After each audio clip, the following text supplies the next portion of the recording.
Hello, I'm Sean Blair for ESA Web TV, and I'm here in ESTEC in the Netherlands, which is the technical heart of the European Space Agency.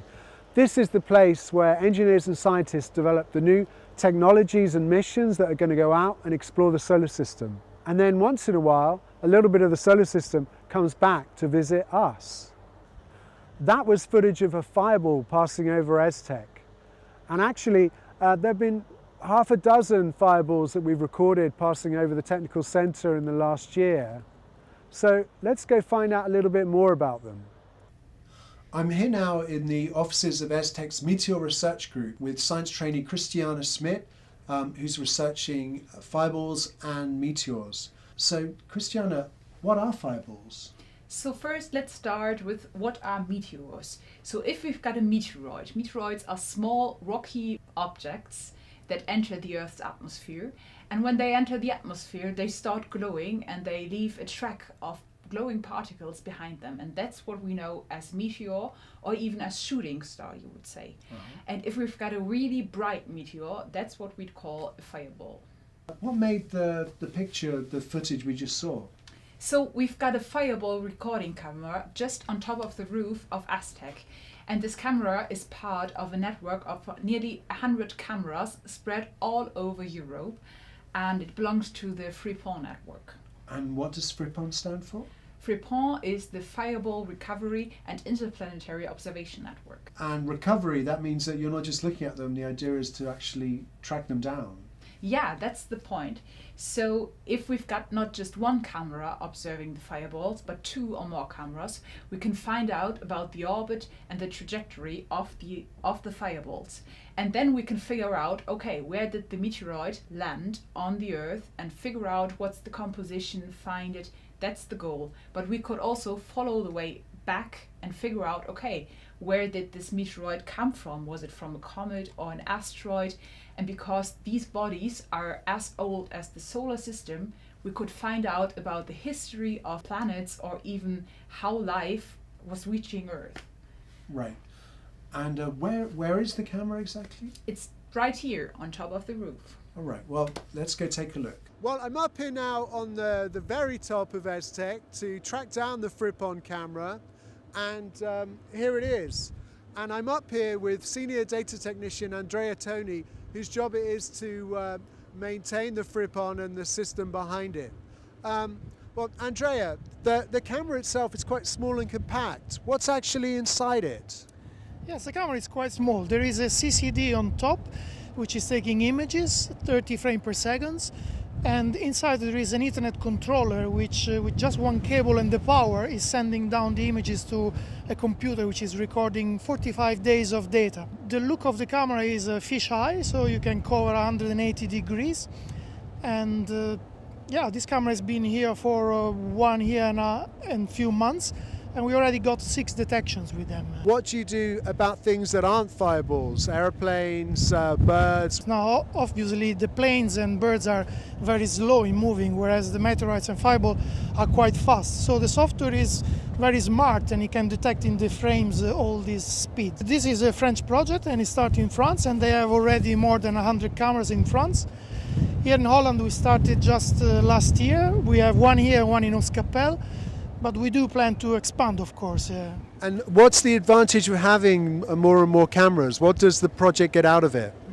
Well, the geographical coverage of one camera is an area of around 100 kilometers. So if you really want to have multiple detection and cover a big surface, you need one every 100 kilometers. So for Holland, we plan to install 8 more. It's very nice when we have multiple detections, because then we can compute the trajectory and the orbit in a better way. And it's easier to see if it's something which is fall down on Earth, where the position is. So that's the real goal, to actually one day find something based on the camera detections? Yes, indeed. It's very nice to find something, to see the structure of whatever fell from the sky, to see how it is made and composed, and try to understand how these meteorites or fireball are made of. So that hasn't happened yet, but that is the long-term goal of the project? Yes, indeed. Not yet in the Netherlands, but we are looking forward to get more of them. Well, fingers crossed and best of luck. I think we'll go down now.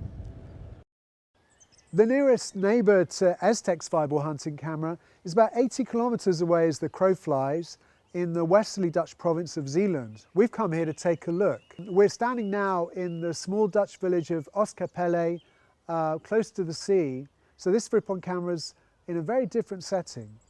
This farm belongs to Klaus Jobser, who's taken advantage of the dark skies around Zeeland to devote his farm for amateur astronomy. It's called the Cyclops Observatory, and it's a well-established part of the Dutch astronomical landscape. And since last year, among his other cameras and telescopes, he's also been hosting a FRIPON camera here. How did you get involved with FRIPON? I was on a congress a few years back and I met François Collat, who was the founder of the FRIPON network in France. I heard that he was trying to expand the network to the north, so I said, okay, François, count me in when you are ready for that. And to explain, you've been a keen amateur astronomer for a long time. Yes, that's true. I've been amateur astronomer about 50 years now, and well, I've always lived in this area. Quite dark sky. You can see the Milky Way with the naked eye, so it was easy to get involved. Asteroid observation is one area where amateur observations are very important.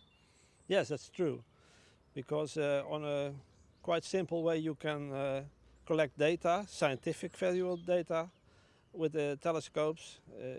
I'm an amateur, so it should be fun, but it's also a bonus to have some data which can be shared with the scientific community. In the background here we have a fair few cameras. There's this big telescope here, there's the FRIPON. You also have these smaller cameras here. So what are the other cameras for?